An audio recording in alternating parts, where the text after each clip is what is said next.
Assalamualaikum warahmatullahi wabarakatuh. Halo Afiners, kenalkan saya Siti Nurrahmi Idris, pengurus Study Club Avicenna Son di periode kali ini. Nah, pada kesempatan ini kita akan bincang bersama dengan salah satu demisioner keceh kita, di mana topik pertama ini kita akan belajar atau mengetahui bersama mengenai sejauh mana sih prospek kerja seorang apoteker atau seorang tenaga farmasi seperti itu. Nah, sebelum kita kenalkan pemateri atau speaker kita yang keren yang sudah ada di hadapan kita ini, kita kenalan juga terkait dengan apa itu sih sebenarnya Avicenna. Nah, sedikit perkenalan mengenai Study Club Avicenna ini. Sesuai dengan namanya, ini merupakan komunitas belajar yang ada di jurusan farmasi, Fakultas Kedokteran dan Ilmu Kesehatan Universitas Islam Negeri Alauddin Makassar, yang dimana memiliki motto Learning, Sharing, and Fun. Nah, salah satu prokernya yaitu bincang asik Avicenna yang dilakukan sekarang.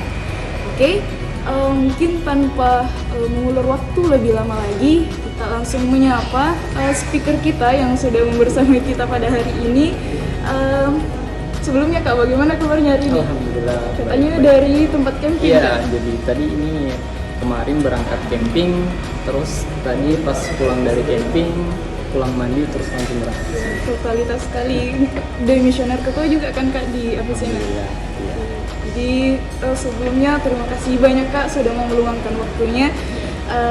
Oke, sebelum kita mengorek lebih jauh mengenai apoteker nih Kak, Iya. mungkin boleh dulu Kak perkenalkan diri mulai dari nama, kesibukan sekarang dan juga riwayat pendidikan tinggi. Oh gitu ya. Status enggak? Boleh Kak, boleh di-spill. Iya, bismillah, assalamualaikum warahmatullahi wabarakatuh. Jadi perkenalkan, nama saya Fajar Amrah. Biasanya dikenal kalau di kampus dulu itu dipanggilnya Kak VJ, begitu teman-teman memanggil, atau bahkan bisa lebih dikenal dengan VJ, Fajar dan sebagainya. Cuman dulu semasa kuliah biasanya lebih akrab dipanggil VJ gitu. Entah dari mana. Ada filosofinya Kak? Dulu sih sebenarnya filosofinya panjang sekali. Kayaknya untuk dalam satu hari itu nggak bisa habis kalau mau diceritakan kenapa bisa dipanggil VJ. Karena itu berawal dari SMA sebenarnya. Seperti itu. Kemudian Kesibukan sekarang lagi sibuk aja sih sebenarnya tuh. Sibuk mencari kesibukan. Sibuk mencari kesibukan, karena pada dasarnya ketika kita tidak menyibukkan diri dengan hal-hal positif, maka pikiran negatif itu akan lebih cenderung untuk menghantui pikiran kita. Nah, untuk sementara, tapi insya Allah nanti kedepannya bisa lebih baik lagi. Sekarang saya sebagai salah satu apoteker praktik. Sekarang kan dulu namanya apoteker pendamping, tapi sekarang itu sudah diganti nama menjadi apoteker praktik. Jadi saya praktik di salah satu rumah sakit swasta yang ada di Makassar. Sama yang kedua, saya juga sebagai apoteker penanggung jawab di salah satu apotik dan praktik dokter di Makassar. Kalau riwayat pendidikan tingginya Kak, selain di UIN? Setelah selesai S1 sarjana di UI, saya mencoba untuk mengambil program profesi apoteker di Universitas Muslim Indonesia. Jadi setelah lulus ini langsung apa ya istilahnya, one shot kalau istilahnya. Ya, kalau one di shot apoteker itu ada istilahnya teman-teman itu one shot UKI. Jadi ujian UKI itu secara nasional itu dilakukan targetnya itu adalah satu kali ujian bisa lulus, seperti itu. Dan alhamdulillah kemarin berkat kerja keras sama teman-teman, atas doa juga kedua orang tua, sama yang terpenting adalah niat kita menjaga dengan baik. Alhamdulillah kemarin bisa menyelesaikan one shot UKI dengan satu kali tes. Jadi tepat sekali juga Kak, tepat sekali mengundang Kakak di sini. Dan sepertinya akan banyak sekali cerita inspiratif yang bisa dibagikan Kak di bincang asik kali ini.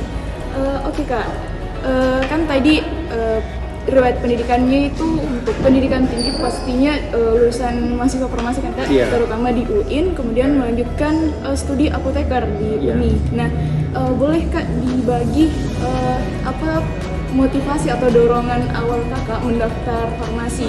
Karena kalau dengar dari cerita teman-teman yang mendaftar, ada yang niatnya mau ke kedokteran, tapi ternyata tidak lolos, ya akhirnya jadi pelarian farmasi. Atau memang dari awal niatnya mau studi di farmasi, Kak? Ya, bakalan panjang nih ceritanya. Jadi sebenarnya kurang lebih sama sih sebenarnya sama teman-teman. Awalnya saya untuk masuk farmasi itu saya tidak mengenal farmasi itu apa. Saya tidak mengenal itu farmasi itu apa.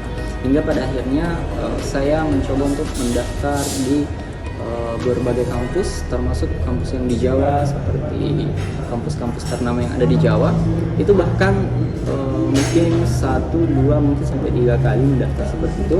Akhirnya beralih lagi ke Makassar, coba yang ada di Makassar. Mulai dari saya dulu prioritasnya Universitas yang negeri dulu seperti itu, dan setelah itu beberapa kampus di Makassar itu saya coba, tidak bisa, mulai dari semua jalur pendaftaran, mulai dari SNPTN sampai pada jalur mandiri itu tidak lolos. Nah, tapi hal itu yang bisa saya petik hikmahnya adalah dengan kesabaran, niat usaha yang keras, kita bisa tetap untuk ikhtiar dalam mencoba segala sesuatu hal yang menjadi cita-cita kita. Nah, pada akhirnya saya sebelumnya tidak mengenal UIN itu di mana. Hingga pada akhirnya saya mendapatkan informasi dari seorang tenaga kesehatan bahwa ada loh ini jurusan farmasi gitu. Ada jurusan farmasi dan itu ada sementara lagi pendaftaran di Universitas Islam Negeri. Namanya sudah UIN atau masih IAIN? Dulu sudah jadi UIN gitu. Nah, terus setelah itu saya coba tanya, farmasi itu apa sih sebenarnya? Nah, sampai ini teman saya dia bilang kurang lebih sama kedokteran seperti itu. Kurang lebih sama, cuman dia lebih bertanggung jawab terhadap obat-obatan seperti itu. Nah, di situ saya coba tertantang, dan pada saat itu memang sudah pendaftaran di UIN itu sudah hampir habis. Nah, makanya yang tersisa dulu itu sisa UMM. Mungkin ada teman-teman yang masih ingat UMM ya. UMM. Saya coba itu, saya ambil program IPC yang bisa memilih 3. IPC. Pertama saya pilih farmasi. Kedua kalau tidak salah hukum. Ketiga itu PWK. Dan alhamdulillah saya ujian dan alhamdulillah bisa dinyatakan lulus. Dan ternyata lulusnya itu qadarullah pilihan pertama farmasi, yang saat itu ternyata memang farmasi itu masuk dalam pilihan terfavorit di dunia. Nah, seperti itu. Kalau yang S1-nya. Kalau setelah itu saya lanjutkan apoteker juga seperti itu. Ternyata tidak gampang. Ternyata nggak gampang. Saya daftar kurang lebih 4 kali kalau nggak salah. 4 kali baru bisa tembus, dan ternyata saya qadarullah Allah memberikan izin untuk berada di Universitas Muslim Indonesia sebagai pilihan. Cukup menarik, Kak, pas pertama kali tadi bilang kalau ini sebelumnya belum terlalu kenal apa itu farmasi, tapi yang menjadi pilihan pertama adalah farmasi. Apa yang ada di pikiran kakak pada saat berhasil masuk dan juga menjalani kehidupan di farmasi, karena pasti akan banyak tekanan kan, Kak? Ya, jadi yang pertama itu adalah yang saya pikirkan bagaimana saya bisa beradaptasi dengan jurusan ini. Itu yang pertama yang saya lakukan, bagaimana saya bisa beradaptasi dengan lingkungan baru, jurusan baru seperti yang sebelumnya saya tidak pernah kenal. Yang dulunya kita kenal itu cuma ya kedokteran, hukum, teknik gitu. Nah, pada akhirnya setelah masuk perkuliahan saya merasa bahwa kok ini menarik ya, unik, ada tantangannya, dan dia lebih spesifik pada sediaan atau obat yang dulunya saya pikir bahwa kurang lebih sama dengan dokter yang mendiagnosa, ternyata tidak, ternyata ini bisa lebih spesifik lagi untuk obatnya seperti itu.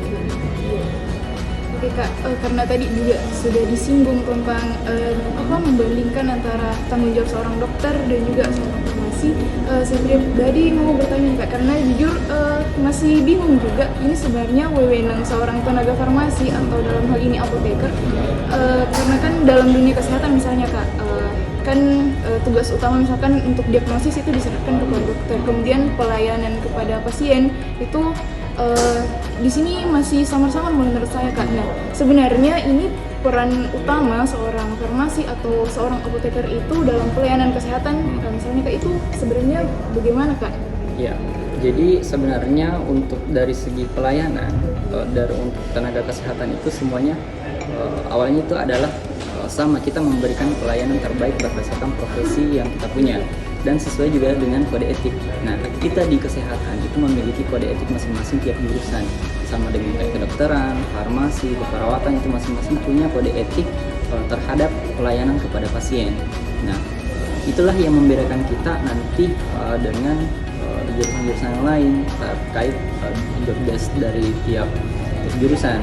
Jadi walaupun pada dasarnya kita tenaga kesehatan saling keterkaitan, mungkin pernah dengar bahwa dokter itu harus kerjasama dengan apoteker, harus bekerja sama dengan farmasi, begitupun juga dengan perawat, kebidanan dan sebagainya. Itu harus bekerja sama satu kesatuan dalam menciptakan pelayanan kesehatan yang paripurna, terbaik. Nah, seperti itu. Nah, makanya dari situ kita bisa lihat bahwa ternyata memang tenaga kesehatan itu saling keterkaitan seperti itu. Misalnya dimulai dari dokter yang melakukan asesmen terhadap kesehatan pasien, mendiagnosa dan sebagainya. Setelah itu dokter membuat resep, baik itu berupa elektronik ataupun secara fisik, yang selanjutnya diserahkan kepada farmasi atau apoteker untuk melakukan pertanggung jawab terhadap obat yang akan diberikan seperti itu. Selain dalam pelayanan obat, juga harus disertai dengan pelayanan informasi obat terkait obat yang diberikan. Makanya mungkin di teman-teman pada saat perkuliahan ada yang namanya konseling. Nah, itu juga salah satu yang membedakan kita dengan kedokteran, bahwa peran seorang farmasi itu harus lebih spesifik dalam memberikan edukasi terhadap pasien seperti itu. Jadi spesifiknya ini bertanggung jawab penuh terhadap pengobatan ya. Iya.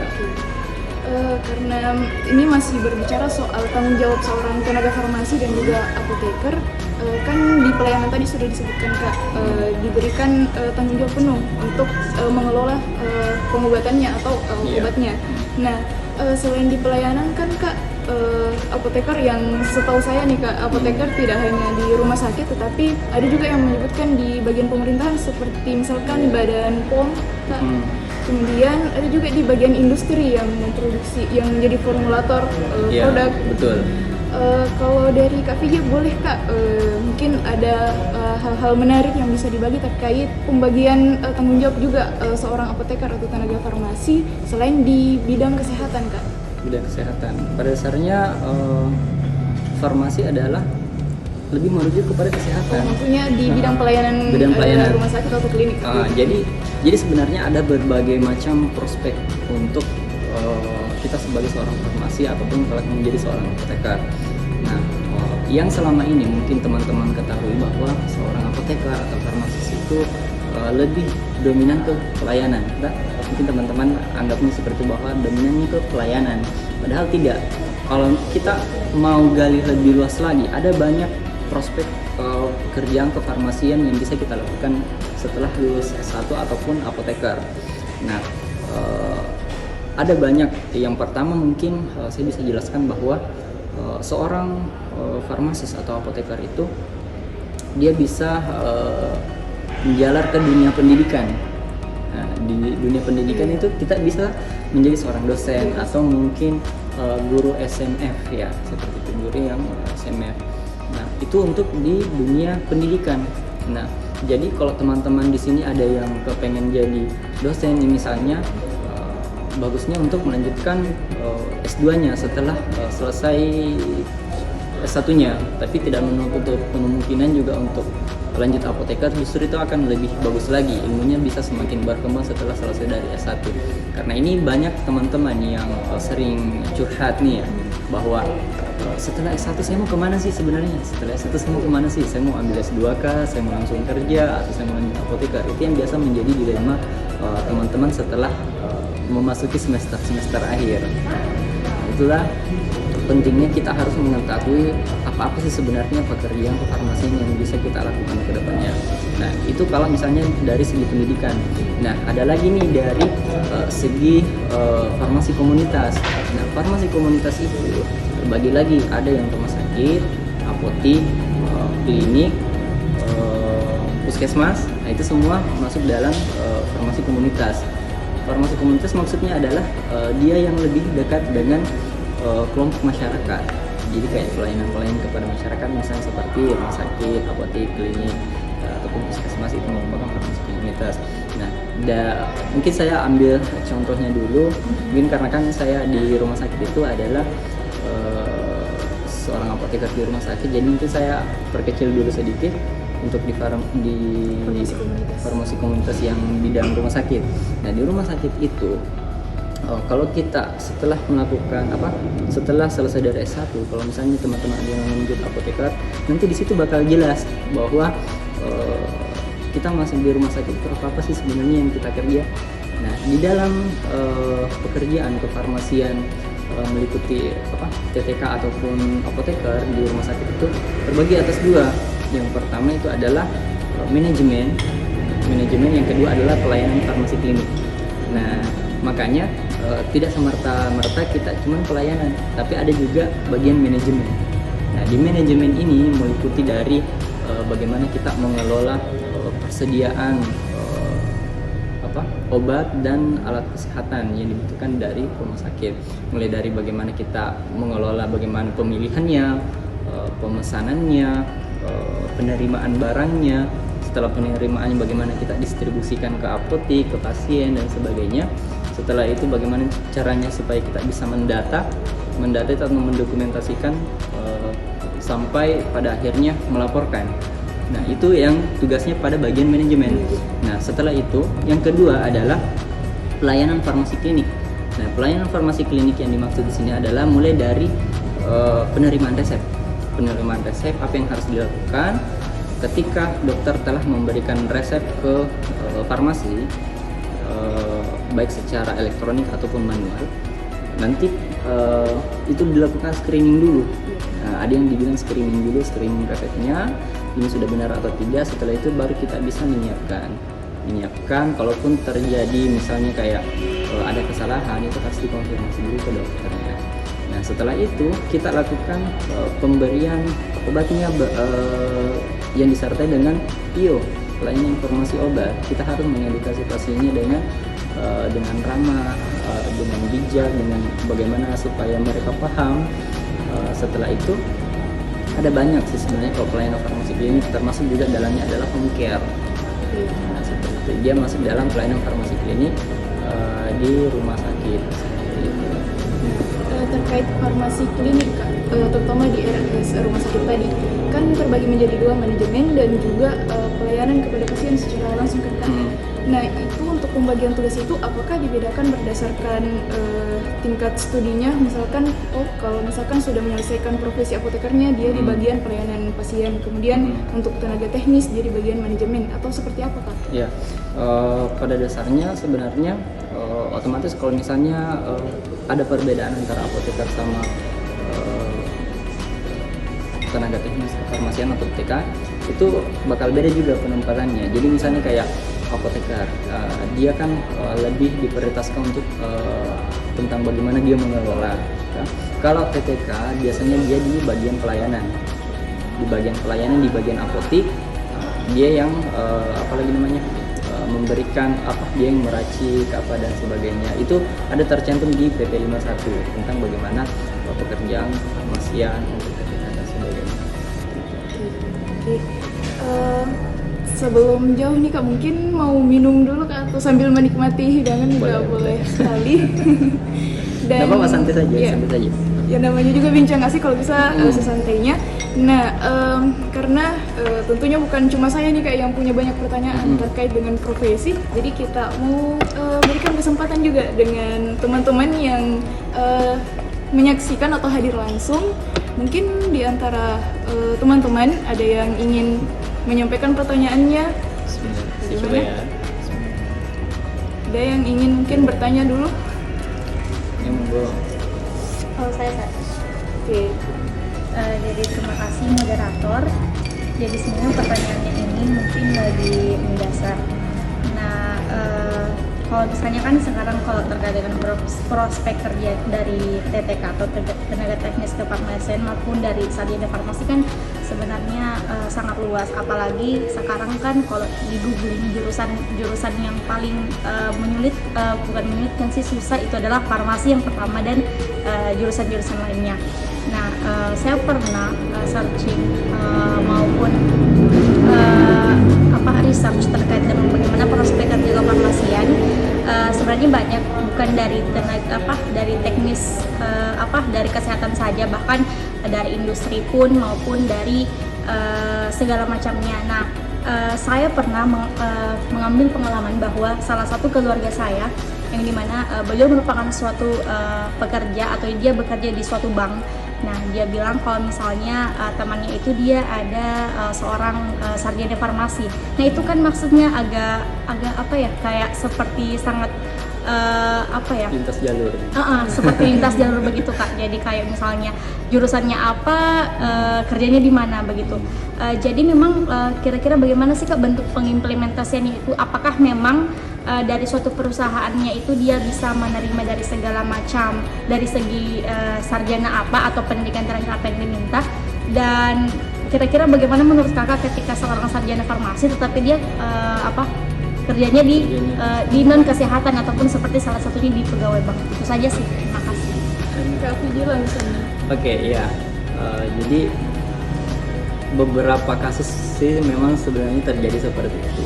Ya, saya juga pernah ngobrol sih dengan orang-orang yang non kesehatan seperti itu, atau mungkin orang-orang bank begitu.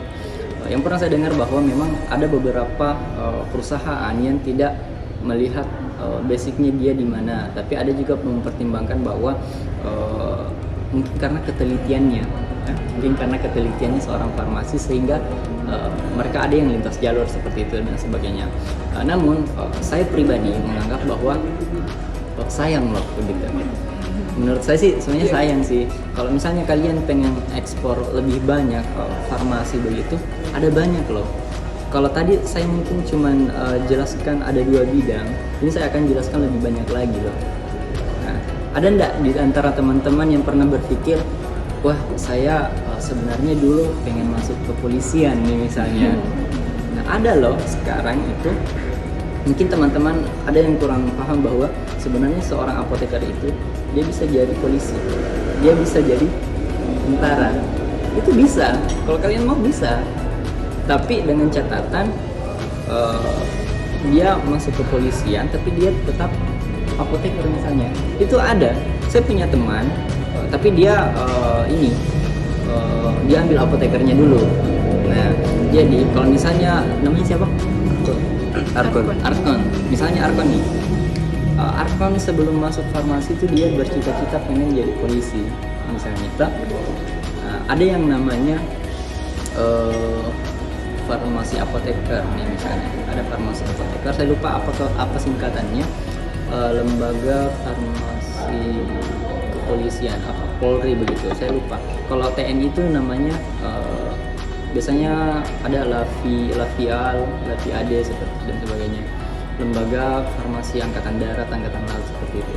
Kebetulan saya dulu pernah praktik di lembaga farmasi angkatan laut. Itu di bagian industrinya. Nah, selain itu, kalau misalnya Arkon tadi pengen jadi polisi, itu bisa. Ada jalur yang namanya ESI, PSS kalau nggak saya lupa. Dan ada juga yang namanya CPNS Polri. Kalau misalnya Arkon pengen jadi pengen jadi PNS, tapi PNS-nya itu di Polri itu bisa. Walaupun misalnya bukan menjadi polisi, tapi dia bisa menjadi seorang apoteker nanti yang kerjanya di kepolisian, di Polda seperti dan sebagainya. Sama halnya dengan kayak TNI. Kalau misalnya saya punya teman, dia seorang apoteker sekaligus sebagai anggota TNI Angkatan Laut. Nah, kalau keuntungannya juga adalah ketika misalnya Arkon selesai S1 lanjut apoteker, setelah apoteker pengen daftar di TNI misalnya, itu bisa. Dan kelebihannya adalah kita ndak mulai dari kita tidak mulai dari tentara yang kayak ini kan, yang dari awal dia langsung pangkatnya naik. Jadi kita enggak dari pangkat internet, enggak, kita langsung pangkat berapa gitu, saya lupa kalau pangkatnya, tapi kita memang langsung up pangkatnya seperti itu. Begitu juga dengan kepolisian. Itu banyak sekali. Mirip dengan dokter ya Kak? Mirip dengan dokter. Nah kalau dokter itu kan ada yang namanya dokpol. Iya. Nah itu kalau misalnya kita pengen ke sana. Ada lagi nih yang booming sekarang. Yang booming sekarang itu kebanyakan teman-teman ada yang ke klinik kecantikan atau klinik kulit. Nah, kenapa seperti itu? Melihat perkembangan zaman sekarang, cewek-cewek itu pada pengen glow up. Nah, ini juga salah satu prospek yang saya rasa ini bagus untuk kedepannya. Bukan cuma wanita, laki-laki juga pengennya glow up. Makanya jangankan nggak usah jauh-jauh, di Makassar saja. Makassar saja sudah berapa banyak klinik kecantikan, klinik perawatan kulit. Nah, otomatis mereka juga butuh tenaga teknis kefarmasian ataupun apoteker.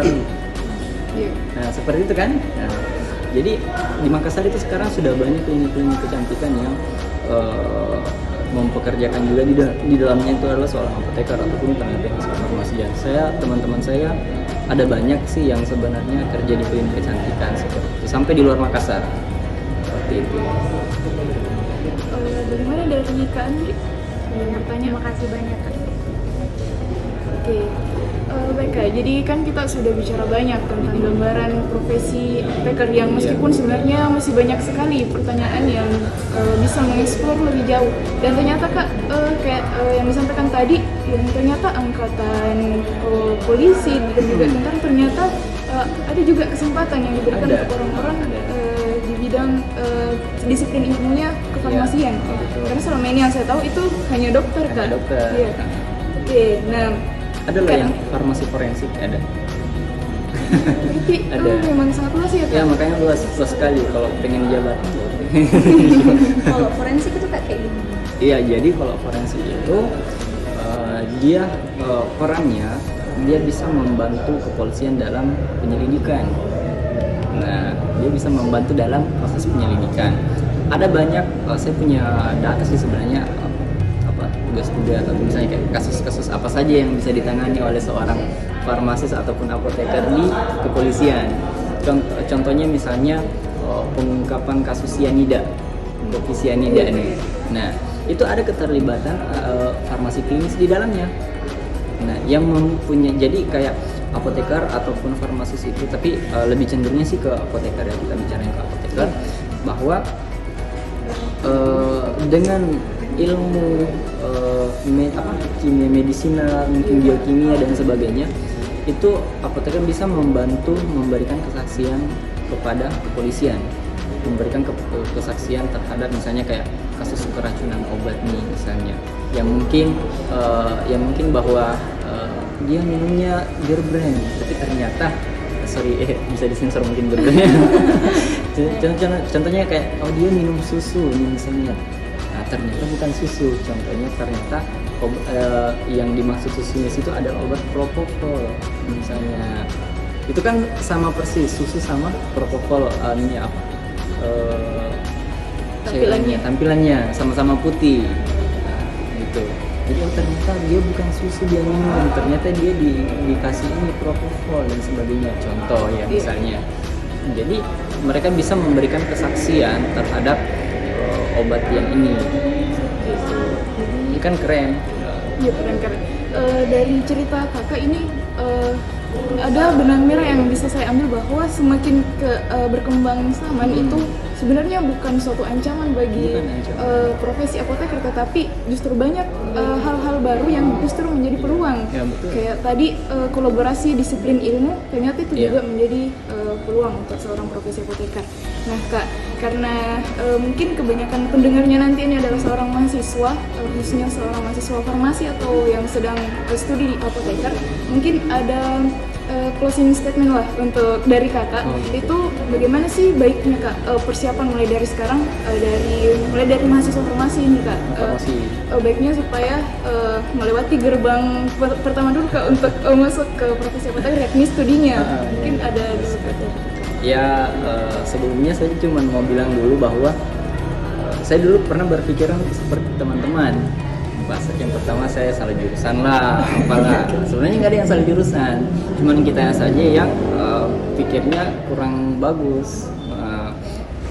Salah satu pembelajaran yang pernah saya dapatkan ketika saya menganggap bahwa itu negatif adalah seperti saya pernah dengar kata-kata bahwa semakin kita overthinking, kita tidak bisa melewati gerbang itu. Makanya sebenarnya kita bisa melewati itu semua, tapi karena overthinkingnya kita merasa susah untuk melewati gerbang itu. Nah, jadi solusinya adalah yang pertama, jangan menganggap bahwa kalian itu salah jurusan. Kalian yang milih loh, otomatis kalian juga harus menjalani. Nah, kemudian niatkan dengan ikhlas, ikhtiar bahwa apa yang kita lakukan ini, kita kuliah ini karena ibadah. Nah, sebagai mahasiswa UIN, saya juga sebagai mantan mahasiswa UIN, saya juga bisa kasih sedikit saran kepada teman-teman bahwa ketika kalian merasa sulit untuk mengerjakan ini itu terkait kegiatan kampus ataupun laporan-laporan kampus, niatkan bahwa saya melakukan ini, saya kuliah di sini karena saya ibadah. Yang pertama, niatkan yang baik. Ketika kita meniatkan yang baik, buahnya juga nanti bakal baik, seperti itu. Karena tidak ada kebaikan ketika kita pikirnya keburukan, gitu. Kemudian belajarnya itu giat, gitu. Terus kemudian kalaupun merasa down, ingat kembali bahwa saya sudah berada di tahap ini. Banyak orang yang pengen seperti kalian. Kemarin tadi malam waktu saya camp, saya ketemu dengan nakes-nakes lain di sana. Ada yang dari kebidanan, perawat, sampai ada yang ilmu tanah begitu.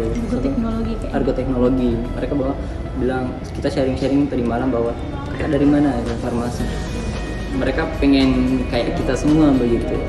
Jadi kalian harus berpikir bahwa saya sudah sejauh ini. Banyak orang yang pengen kayak saya tapi mereka nggak bisa.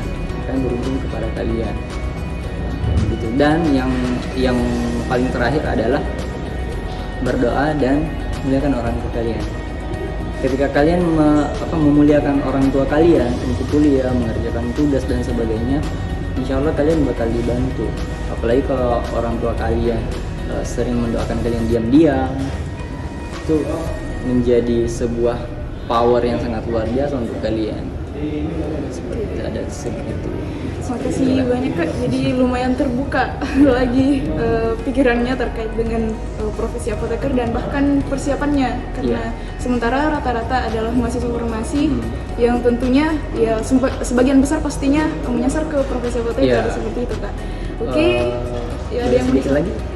Itu kan tadi masih di gerbang pertama nih ya. Iya kak. Sedikit tambahan buat teman-teman yang pengen lanjut lagi, masih bingung pengen lanjut kemana, saya sarankan dari sekarang ketahui passionnya kalian di mana.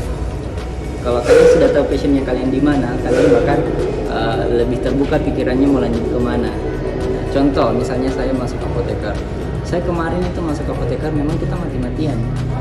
Masuk keluar lebih susah keluarnya. Kita masuk susah lebih keluarnya. Nah, makanya saya wanti-wanti setelah masuk itu saya belajar mati-matian.